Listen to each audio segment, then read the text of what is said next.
Well, howdy there, Internet people. It's Bo again. So, today we're going to talk about a scenario, a hypothetical scenario that you can present to people if you encounter a very specific talking point.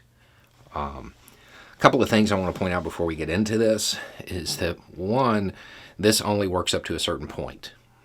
And two, I didn't come up with this. This is a scenario that I have used with 100% effectiveness. Anytime I have used this, I got the desired result, but I didn't come up with it. I can't remember who I stole it from, but I just modified it a little bit, so if I took it from you, I'm sorry. Okay, so what am I talking about? There are a lot of people who are against family planning, who try to establish a false equivalency and say the reason that they're against it is because that's taking out a baby. No, it's not. It's not. It isn't the same thing. And it's a desire to establish that false equivalency with something that just is very different than the reality. And that's why they want to use it. Okay? Now, the best strategy, in my opinion, is to avoid it because it's a red herring. Okay? It would be to bring the discussion back to bodily autonomy, which is actually the question at hand. So that's where I would try to go with it.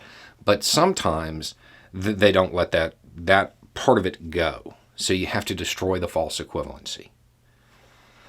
So this is what I have used, and it's literally always worked. So I'm going to present this in the exact way I do.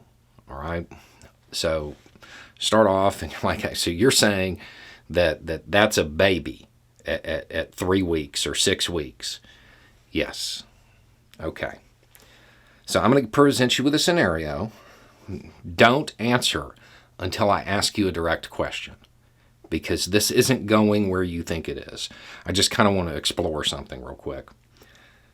All right. In my left hand, I have a fertilized egg slated to be implanted tomorrow. And in my right hand, I have a baby named Billy. Don't answer, because this isn't going where you think.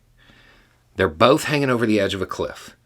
My question is, what kind of ice cream do you think Billy's going to like when he grows up? Because we both know which one you're going to tell me to drop, because they're not the same.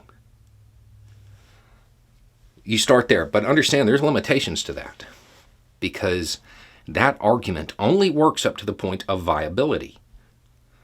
Once it's viable on its own, then whether you like it or not, there's a whole slew of legitimate moral questions that arise. And in my opinion, those are moral questions to be decided by the individual, but understand there are going to be a whole lot of people who do not take that stance. There's a desire to create that false equivalency so they can use images of cute little white babies with blonde hair and blue eyes and full sets of teeth. And it alters the perception of it. That's why they want to use it. But it is a red herring. The real question is about bodily autonomy. Can you force a person to do something with their own body against their will? And that's why when it comes up to the point of viability, that all the math changes. Because at that point, there are moral questions that have to be decided.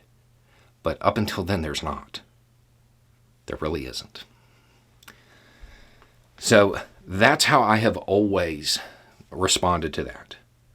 But the important part is to take it back to bodily autonomy, even if you have to destroy this argument in the process. Go back to bodily autonomy as soon as you're done. Don't get into debates over when it starts, because it doesn't matter.